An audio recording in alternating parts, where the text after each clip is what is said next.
Oi, pessoal, bom dia. Bom dia, pessoal. Bom dia, pessoal. Acordaram animados cedo? Pessoal, calma aí que eu acho que meu áudio não tá funcionando, não. O seu áudio? Eu não tô conseguindo te ouvir. Ah, minha caixinha tá desligada, calma aí. Oh, mas Ai. que lerdo. Gente. Péssimo. Hoje estava bom para ficar dormindo mais um pouquinho. Aqui, pelo menos, está chovendo. Vamos guardar mais uns 2 minutinhos que a gente começa, então, a aula. Hoje nós temos somente esta aula, né, na verdade. Não, teremos outra aula também. Porque hoje A vocês... gente tem outra no quinto horário. Hein?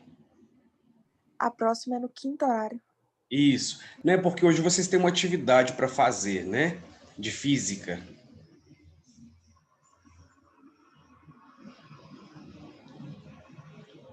E essa atividade vai tomar algumas aulas.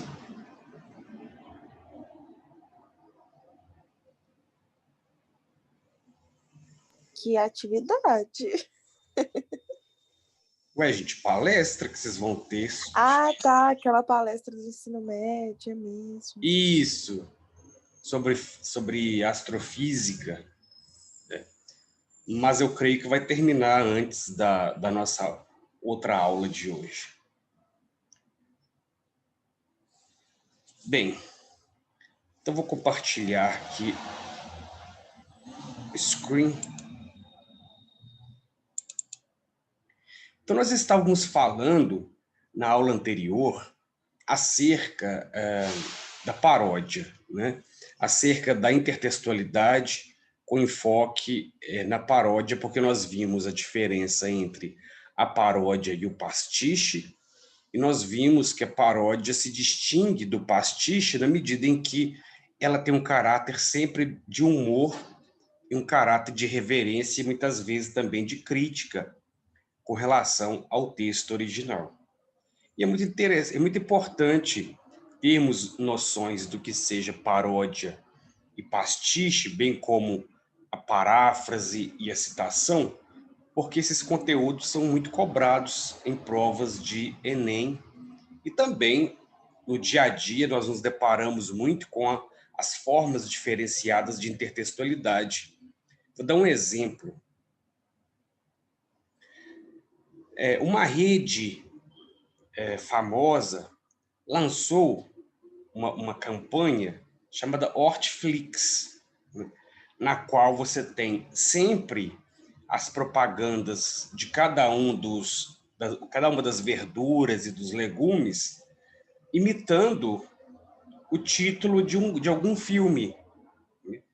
Então, justamente porque essa campanha se apropria de algo que faz muito sucesso entre as pessoas hoje, que é a Netflix, né? E aí se tornou uma febre a Netflix, principalmente agora nesse contexto de pandemia, em que as pessoas ficaram muito reclusas em casa. E se você perguntar o que é Netflix, qualquer pessoa sabe dizer. Então você se apropria de algo que já está na moda e a partir disso você cria algo novo. E neste caso, então, é uma campanha de divulgação de frutas, verduras e legumes com base na Netflix. Então vejamos um exemplo. Então, para a divulgação da alface, ela criou essa campanha, a outra alface. 2 rivais e uma certeza, a hortifruti não tem igual. A que será que essa propaganda faz referência intertextual e, portanto, paródica?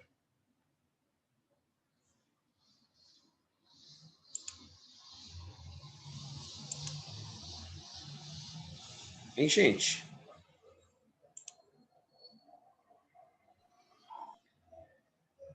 Calma, que eu tô tentando raciocinar. Ah, tá.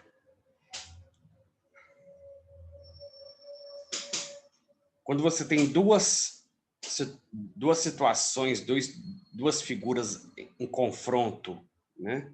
Face a face. Ah, eu entendi o que que é. Eu entendi um pouco. É a outra face, né? Então faz aqui uma referência ao filme A Outra Face. Então é como se fossem duas alfaces, uma é a alface dessa rede e a outra é a concorrente, né? E elas então estão disputando então você vê a apropriação de um título de filme de rivalidade, de confronto, justamente para apresentar como essa rede é mais forte, mais potente. Então, para você entender a intertextualidade, você tem que entender a que o texto faz referência. Daí a intertextualidade não ser algo tão simples e nem tão fácil. Quanto mais velho você vai ficando, mais você vai entendendo de intertextualidade. Por quê? Porque você vai lendo mais coisas, você vai vendo mais filmes, ouvindo mais música, porque o repertório vai aumentando com o passar do tempo. Coisas que eu não percebia quando eu era mais novo, eu percebo hoje. Claro, alguma coisa de bom tem que ter em você ficar velho, né, gente? Uma delas é você ter uma noção melhor das situações.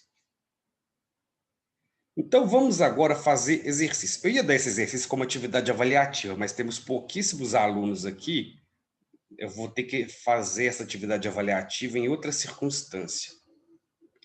Então, temos algumas questões nas quais a gente consegue identificar os nossos conhecimentos. Temos uma frase aqui: o brasileiro adia, logo existe. Aqui temos uma intertextualidade. Mas qual é o mecanismo de intertextualidade que acontece nesse enunciado: o brasileiro adia, logo existe? É uma paráfrase? É uma citação direta? É uma paródia? É uma metalinguagem? É uma exemplificação? O que é paráfrase? Paráfrase é quando você diz a mesma coisa que outra pessoa já disse, porém com as suas palavras. Então, a paráfrase é quando você diz na sua redação, por exemplo, segundo Sócrates, o homem é a medida de todas as coisas. Você pode usar aspas para você usar exatamente as palavras que o Sócrates usou, ou você pode dizer com as suas palavras, porque às vezes você não se lembra exatamente das palavras que aquela pessoa usou. Então você não vai fazer a citação direta, que é justamente entre aspas. Você vai fazer uma paráfrase na qual você tenta se lembrar do que a pessoa disse e escreve com as suas palavras. Isso é paráfrase, né?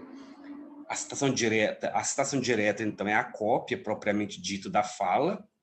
A paródia é a adaptação, geralmente para fazer alguma crítica. A metalinguagem, nós sabemos o que é, quando usamos a linguagem para falarmos da própria linguagem. E a exemplificação, o próprio nome já é bem indicativo. Então, o brasileiro adia, logo existe.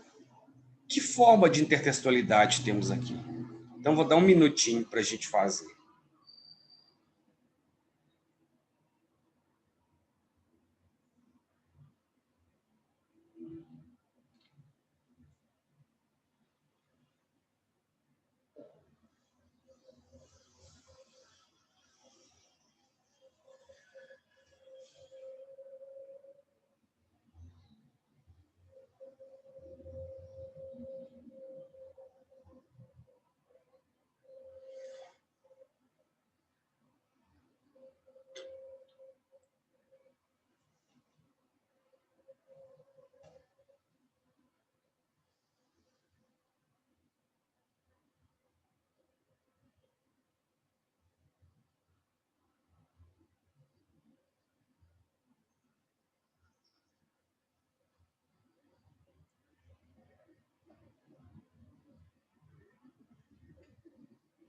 E então, O que será isso?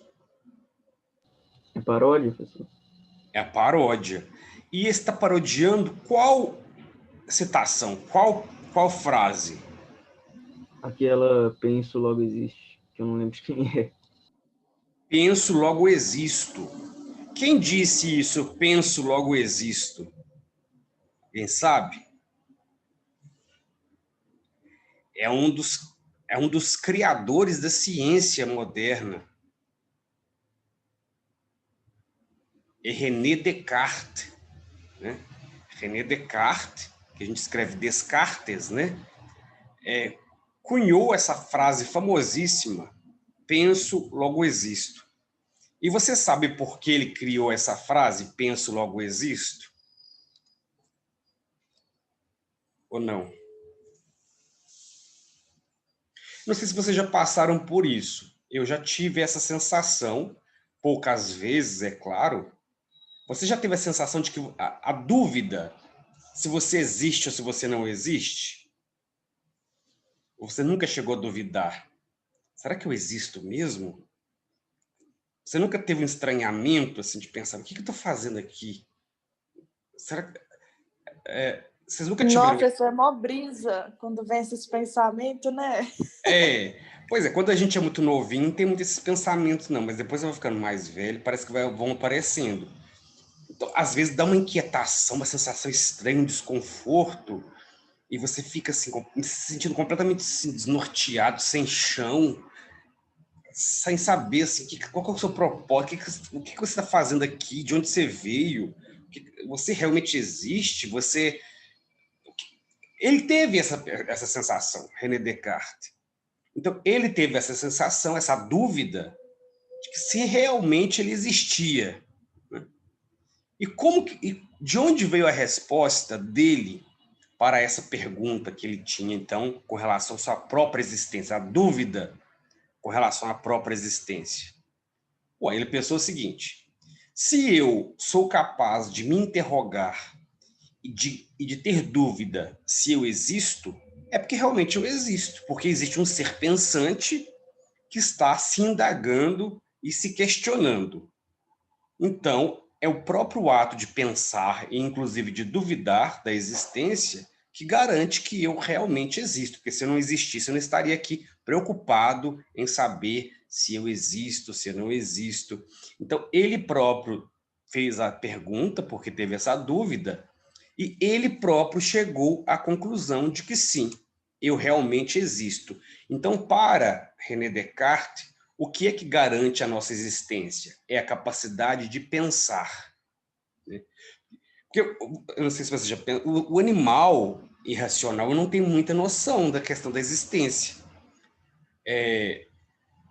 Pode estar passando um monte de carro na rua, se você soltar um cachorrinho, ele vai atravessar a rua. Ele não tem o que a gente tem, nós humanos. Nós humanos tem algo que os outros animais não têm, que é a percepção da morte, da nossa finitude. Os animais não têm essa ideia assim, eu vou morrer um dia,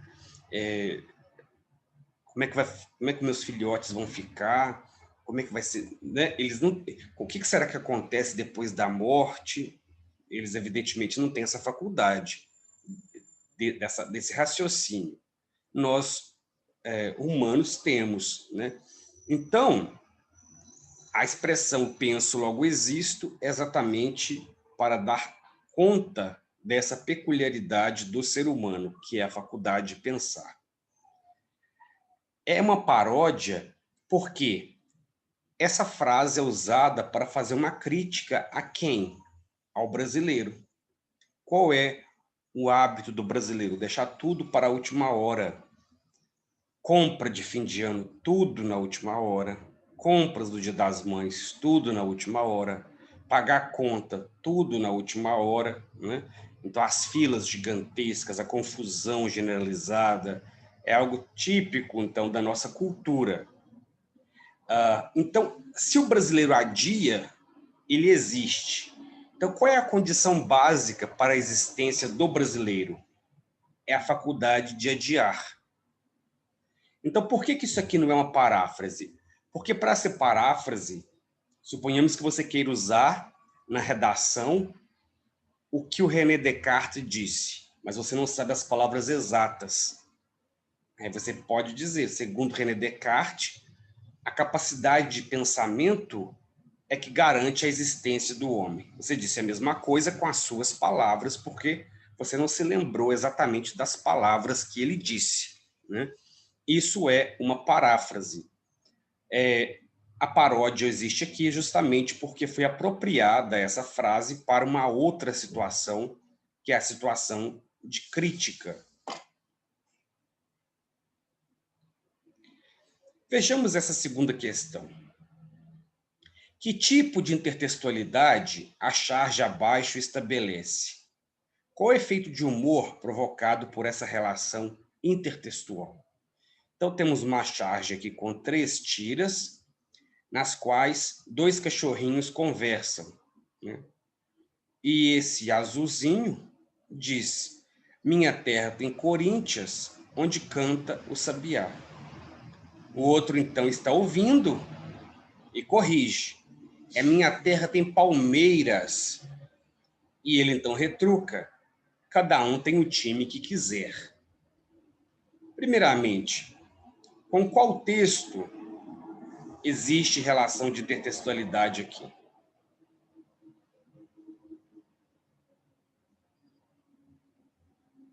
Qual o efeito de humor que essa relação de intertextualidade provoca? Vamos ver se vocês se lembram. Vamos fazer aqui 2 minutinhos.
Bem, a relação de intertextualidade aqui ocorre em relação ao poema A Canção do Exílio, de Gonçalves Guimarães.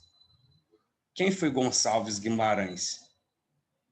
Foi um dos principais escritores da primeira geração do romantismo, lá no início do século XIX, quando ele, em Portugal, escreveu sobre o Brasil, sentiu saudade do Brasil e escreveu esse poema, Canção do Exílio. Minha terra tem palmeiras, onde canta o sabiá, as aves que aqui gorjeiam, não gorjeiam como lá, em cismar sozinho à noite, mais prazer eu encontro eu lá, minha terra tem palmeiras, onde canta o sabiá e vai... É o contexto do romantismo da primeira geração, porque é aquele contexto de exaltação da paisagem brasileira.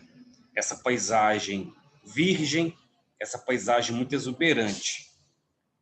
E então ele utiliza o termo palmeiras porque era um símbolo do Brasil, aquelas palmeiras enormes, lindas, frondosas, que ele não via em Portugal. Então essa saudade do Brasil, inclusive a saudade, vocês sabem que é uma palavra que só existe no português. Em nenhum outro idioma existe a palavra saudade. Então, se você quiser dizer saudade em outro idioma, você não consegue. Porque o que é saudade?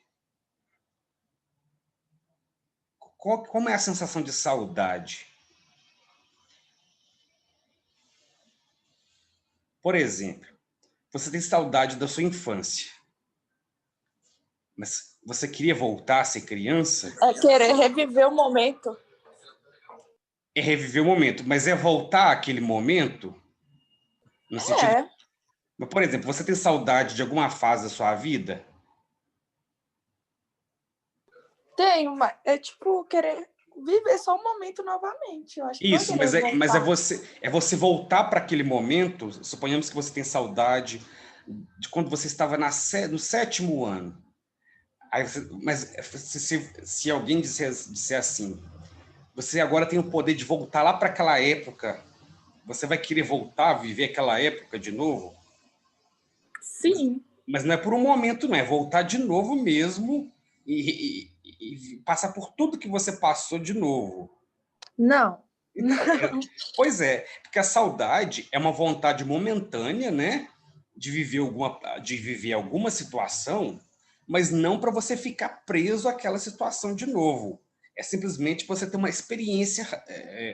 Suponhamos que você sente saudade de alguém, sei lá, de alguma pessoa, de um ex-namorado, uma ex-namorada, ou de alguém que está distante, mas você tem é súbito, né, momentâneo, você tem aquela saudade momentânea, mas não significa que você queira voltar para aquela pessoa, né? Você sabe que aquela pessoa não te faz bem, mas você teve aquele momento de saudade, né? Mas depois passa. E se perguntar, você quer voltar para o seu ex, para sua ex? Não, não quero voltar. Mas você teve a saudade. Não existe em outro idioma essa sensação. Porque o que eles usam para dizer isso? É você sentir falta de algo, é você ser desejoso por ter algo que você não tem mais. Mas não é saudade, porque a nossa saudade não é você voltar a ter aquilo, seja isso uma fase da vida, alguém na sua vida. É você, e a saudade passa também, ela passa, né? É um momento súbito e passa. Então, em outros idiomas a gente não tem essa palavra saudade, por isso é tão difícil. Existem outras palavras, como sentir falta, né? Em inglês eles usam esses termos, né? To miss, que é sentir falta, mas não é a mesma coisa que sentir saudade.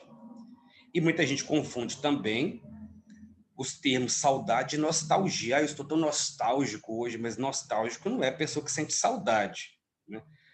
É uma confusão que existe.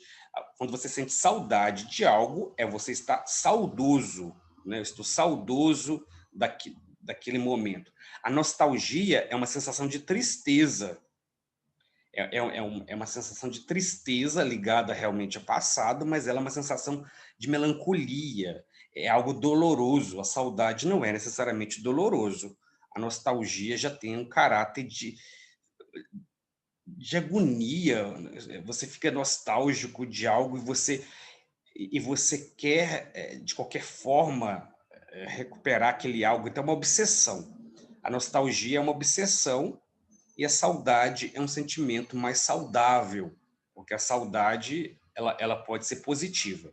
Então, quando uma pessoa está muito agarrada ao passado, não é que ela sente saudade, ela realmente está nostálgica, né? Ela está com essa sensação de apego, algo que a saudade não tem, que é esse apego ao que já passou, né? Então, essa diferença entre a saudade e a nostalgia, né? De qualquer forma, a palavra nostalgia existe em outros idiomas, mas a saudade não existe.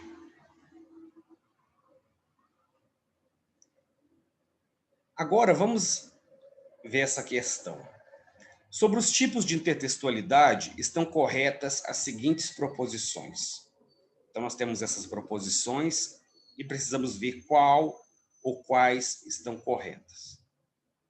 Então, vamos fazer em 3 minutinhos.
Bem, então vamos conferir aqui a resposta.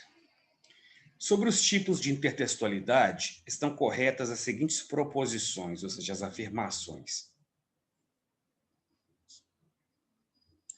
A paródia não pode ser considerada como um tipo de intertextualidade, por se tratar de uma releitura cômica, geralmente envolvida por um caráter humorístico e irônico que altera o sentido original, criando assim um novo.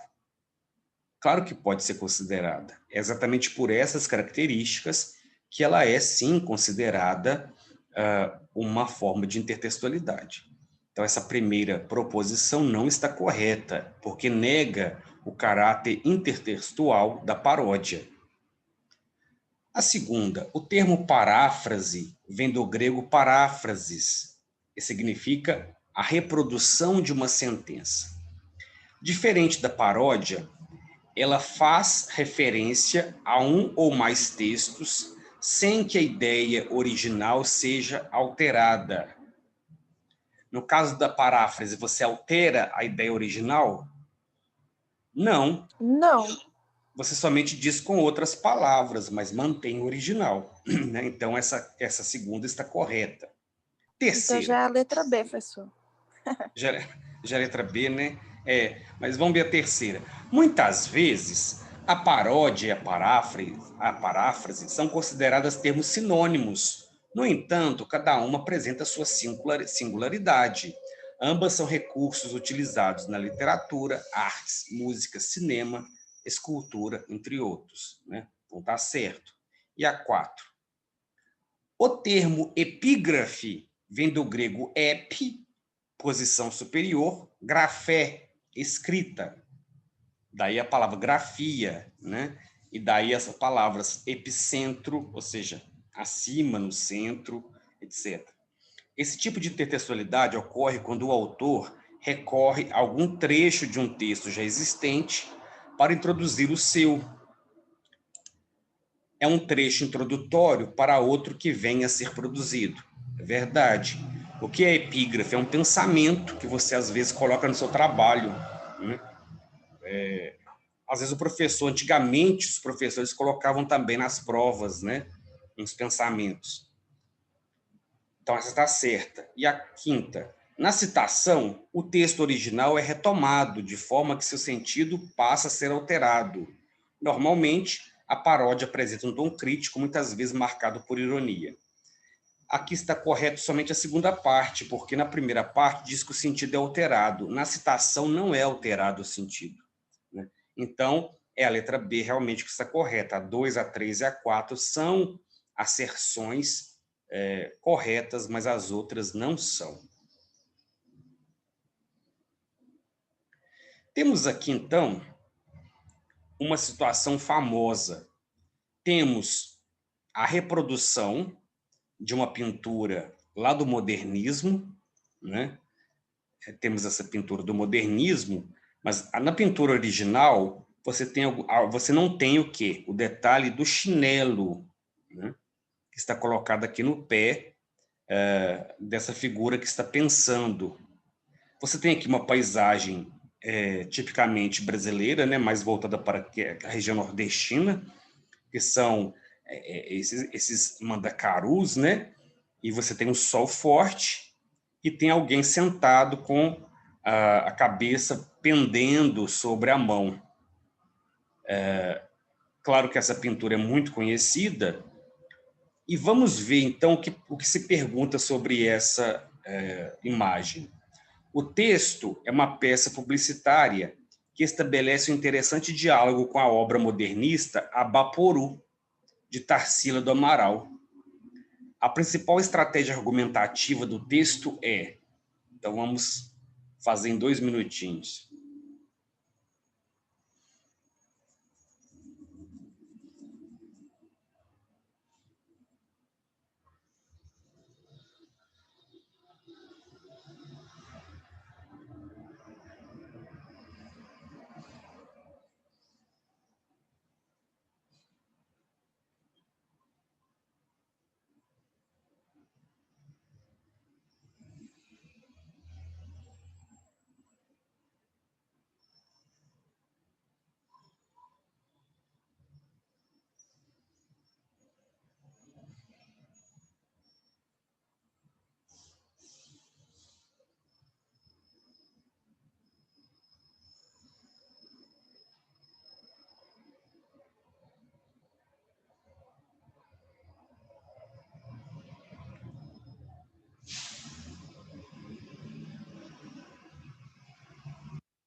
Bem, então vamos conferir a resposta.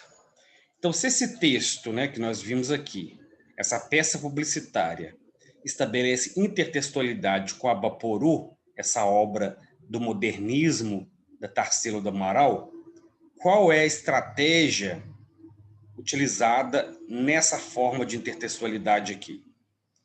Vejam que a única coisa que foi mudada é o acréscimo do chinelo e também o slogan da Havaianas. Todo mundo usa, né? Então, vejamos. O pastiche, pois na peça publicitária há uma imitação rude do texto-fonte, mas as relações intencionais de ambos os textos são as mesmas. Consumo da arte ou consumo de um produto.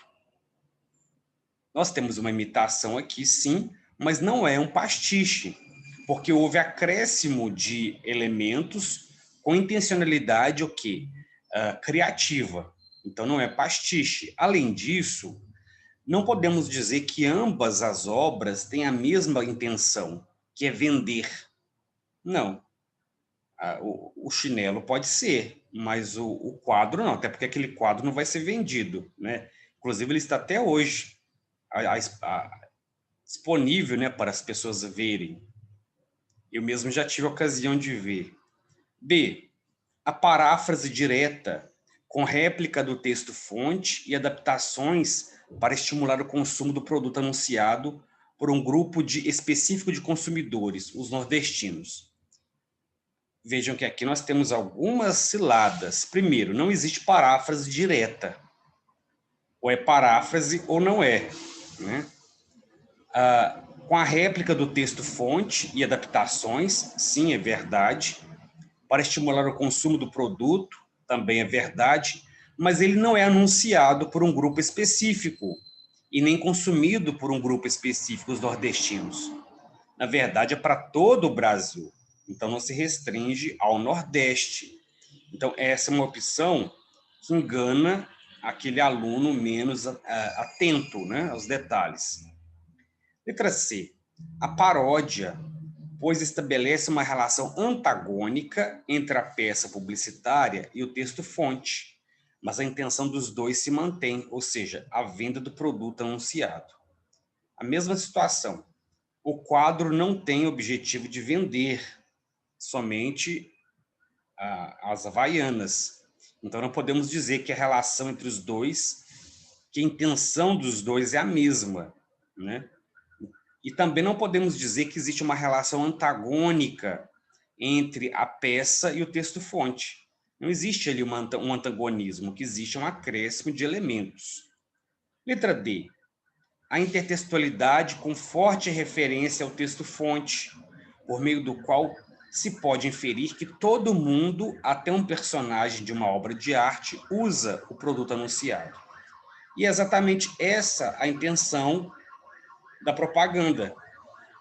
É para dizer o seguinte: todo mundo usa, inclusive a Baporu. E foi curioso porque a propaganda se apropriou de uma característica bastante conhecida dessa imagem, que é o pé grandão, né? Então, se apropriou dessa característica para dar destaque para o chinelo, então, e aí conseguiu criar a ideia de seguinte: todo mundo usa havaianas, inclusive uma personagem de uma pintura que gostaria de usar esse chinelo, né? Em vez de ficar descalça. Então, a letra D é a opção correta. Mas vejamos a letra E. A alusão, uma vez que a referência ao texto-fonte se faz de modo implícito, estabelecendo uma comparação entre a obra de arte e a peça publicitária, no intuito de estimular não só o consumo do produto, mas também da arte. Veja que aqui nós não temos uma referência implícita. A referência é bastante explícita. Então, não é uma alusão, né? É uma intertextualidade realmente forte. Além disso, novamente, não podemos dizer que a pintura tem essa função de estímulo do consumo.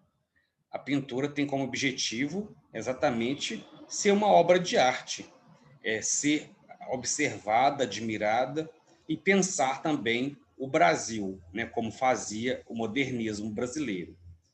Bem, não dá tempo de fazermos mais questões, falta menos de 1 minuto, então, para a aula acabar.